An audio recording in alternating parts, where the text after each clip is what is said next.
Hello, this is Dr. Mike, and I wanted to share just some thoughts with you this week concerning the materials that kind of lay the foundation for the course of our studies in major issues in world civilization or world history.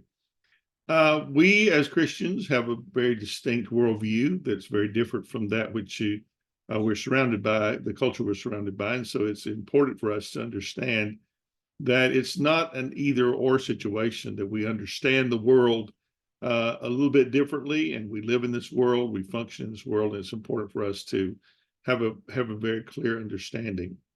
The first 11 chapters of the book of Genesis contain what for us is the creation account, and help us to understand that God made the worlds that were particularly made, and that mankind, humanity, was a very special creation. And so it's important for us to understand that we are special.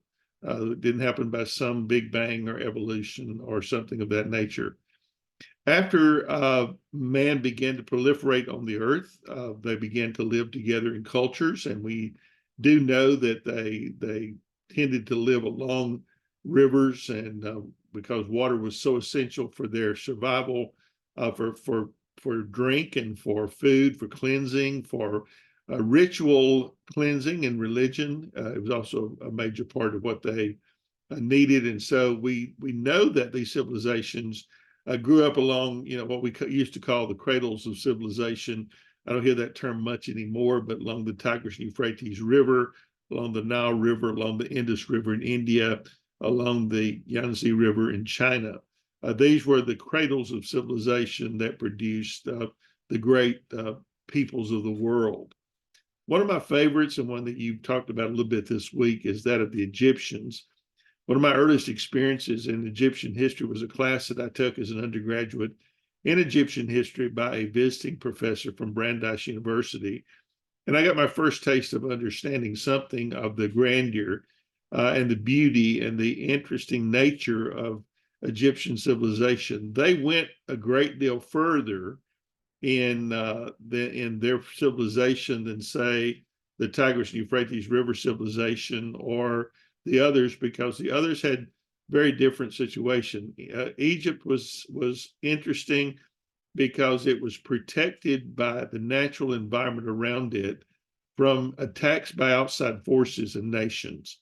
They had, of course, the Delta in the north, which was a swampy access, and so it was very difficult to invade from that side of the empire. And then also it was surrounded by very large deserts, which made it very difficult to put an army in the field and invade them from those sides as well. So they were in a cocoon, if you will. And so for the generations that they lived and worked there, they built a very thriving, very important civilization with a very detailed religious structure and all the other things that we've come to know as Egyptian history. There were only two times in Egyptian history that they were conquered by outside sources. If you look at Egyptian history, there were three major periods of history: the Old Kingdom, the Middle, and the New. And between the Old Kingdom and the Middle Kingdom, and then the Middle Kingdom and the New Kingdom, they were invaded by outside forces. That, I think, explains how the Israelites, the Bible story of Joseph being taken to Egypt as a slave and his brothers following. And so the Israelites came to live in Egypt and would later become slaves. But there was a period in that time when Joseph, during the first invasion or the takeover of Egypt by an outside force, that Joseph was able to rise up in the Egyptian court. One of the interesting things about that biblical narrative is that you learn that the Egyptians, the real Egyptians, could not abide shepherds. They hated shepherds. And if you remember the story, when Joseph wanted to bring his brothers there, the Pharaoh said, well, we need to put them in Goshen, away from the Egyptian people, because we don't want them to have a backlash against your family and kill them. So there was a reason for that. The interesting thing about history is that we lay our Bible down. Our Bible is a book primarily of history, maybe not always all history, but when it speaks on history, I believe it is generally accurate and to the point. When you lay your Bible down against the historical narrative, there ought to be an understanding that we can walk away and say, yes, that gives me great confidence in the scripture, because this is what we see in the real world. And the story of Joseph is one of those, because there's a very interesting scripture later that says, and then there arose a Pharaoh that knew not Joseph, because you see the invaders were expelled, the Egyptians took the kingdom back, and they did not remember Joseph. He had died, of course, many years before. And so it was at that point that they enslaved the Israelites and used them in building many of the elaborate structures that they had. Later, we read the story of Moses, and Moses, of course, the children of Israel were proliferating at large numbers, and so the Egyptians decided that they would kill all of the newborn sons. And so, you know that story, Moses' mother and father. Hebrews says by faith they hid him in a ark of bulrushes in the river Nile, and Pharaoh's daughter found him when she came down to bathe in the river and raised him in her house as her son, which is really, really interesting. So Moses grew up in the house of Pharaoh. Very interesting situation there, as the Pharaoh was worshipped as a living God, and normal human beings were not allowed to see him up close. And yet we know later in Moses' story that Moses had access. He went in and out of Pharaoh's palace, met with him face to face, because he was actually his stepbrother. And so in that sense, he was part of the Pharaoh's house. And I think probably would have been on the throne of Egypt had he not killed the Egyptian and fled to Midian to escape punishment. He was destined to become Pharaoh. And so this brother that was on the throne was there because Moses had absented himself and fled. And so it adds to the dynamics of the scripture when you understand that the biblical narrative and the historical narrative have tremendous connections.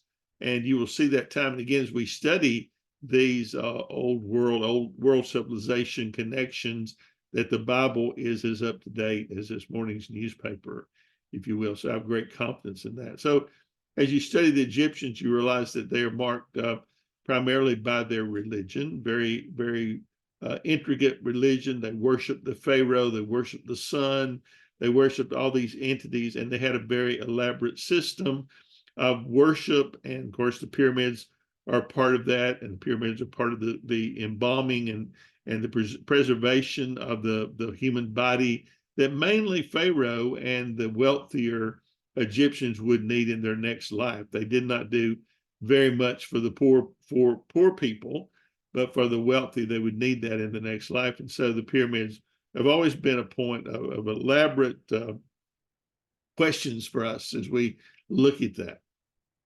One of the interesting things about the Egyptians as well that I wanted to share with you was that we did not know hardly anything about this culture until Napoleon finally invaded. Of course, we know Alexander the Great invaded Egypt and became a pharaoh.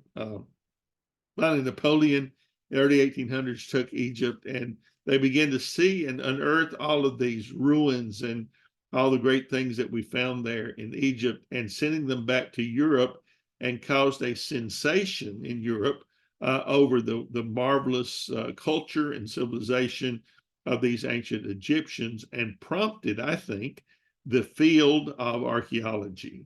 Archaeologists began to want to know more, began to uncover more. There's also another reason for that. I think archaeology was primarily born as an effort to try to prove the Bible in relation to the Enlightenment and the questions brought up by the Age of Reason, because in the late 1800s, the Bible really came under fire for not applying reason to it the same way we did other fields. And so archaeologists struck out to prove the Bible to be authentic.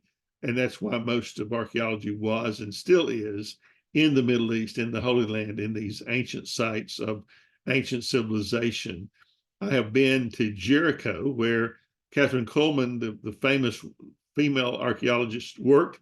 I met her there in 1981. I have been to Damascus, into Syria, to a town called Ebla, where they found 5,000 clay tablets that mentioned David and Abraham and Isaac and Solomon.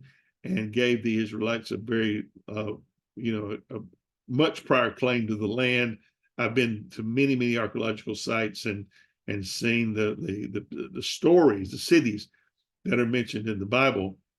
And so archaeology, I think, comes from that desire to know more, to prove the Bible in the face of accusations against it as being non-historical and things of that nature. But I think you can fairly well be confident that your Bible that you read is an accurate accounting of history when you lay it down beside the things that we've been studying. So as you study and read these things in this week, think about stories in the Bible that you've heard where these cities and places are mentioned, and think about in terms of how much they enlighten or shed light on the biblical narrative. I hope that you have a great week. And if you have any questions, please ask. I'm much happy to discuss things with you on a more deeper level than maybe our textbook. But I've been to most of these sites. I've not been to Egypt because the time I was traveling, it was not safe. But I have been to many of the other sites in Jordan and Israel, in Syria, and I have seen them firsthand. So I hope that might be a help and encouragement to you. And until next week, thank you for our time, and may we use it for the very best of our abilities to grow and to become better historians. And I look forward to our discussions together. Thank you.